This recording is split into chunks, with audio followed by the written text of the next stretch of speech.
Le secteur postal mondial a connu beaucoup d'évolutions au cours des dernières années grâce au développement des technologies de l'information et de la communication. En Côte d'Ivoire, la pratique du commerce électronique a créé de belles opportunités de financement pour ce secteur. Alors que la poste demeure un secteur porteur des économies au milieu de la pandémie de Covid-19, les autorités cherchent à relever les défis auxquels sont confrontés ce segment. Aujourd'hui, la poste est confrontée à des défis technologiques. Donc, il est important que les postes s'organisent par rapport à ces nouveaux défis-là, par rapport à ces nouveaux enjeux-là, parfois aux enjeux technologiques. Certains pensent que ce sont des difficultés. Moi, je pense que ce sont de belles opportunités. La poste est un acteur important du secteur bancaire, du secteur financier. C'est vrai que la Poste de Côte d'Ivoire a subi beaucoup d'évolutions, mais qui sont des évolutions normales à cause de l'évolution technologique et puis l'évolution des métiers. Avec l'évolution du commerce électronique, avec la possibilité que nous avons aujourd'hui grâce à Internet, ceci c'est une belle opportunité pour le secteur postal parce que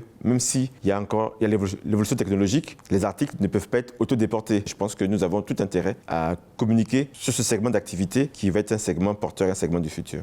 La Côte d'Ivoire travaille actuellement sur l'accélération de sa transformation numérique et rassure de la bonne tenue du 27e congrès de l'Union postale universelle. À travers le développement des infrastructures numériques, le pays ambitionne renforcer l'employabilité des jeunes. La Côte d'Ivoire est un pays qui compte, un pays qui a la capacité à relever le défi technologique de faire un congrès en mode hybride, parce que dans le cadre de l'Union postale universelle, ça n'est jamais arrivé. Donc pour nous, c'est une fierté que nous réussissons à le faire et nous sommes préparés. Quand on a fait tous les tests possibles et inimaginables, mais nous avons quand même pris nos précautions. Même si nous recevons plus de personnes que prévu, nous serons bien les traiter du point de vue sanitaire, sécuritaire et même du point de vue de l'hébergement. Donc il n'y a aucune difficulté pour ça. Notre ambition, c'est vraiment d'accélérer la transformation numérique de la Côte d'Ivoire. Et on travaille sur 7 axes stratégiques. Le premier axe, c'est tout ce qui va tourner autour des infrastructures numériques. La seconde ambition, tout ce qui va tourner autour des services numériques. Ensuite, sur les services financiers numériques. Le quatrième axe est tout ce qui va tourner autour de la confiance numérique. En fait, ce qui va tourner autour de l'innovation. Le sixième point est ce qui va tourner autour des compétences numériques. Faire en sorte que notre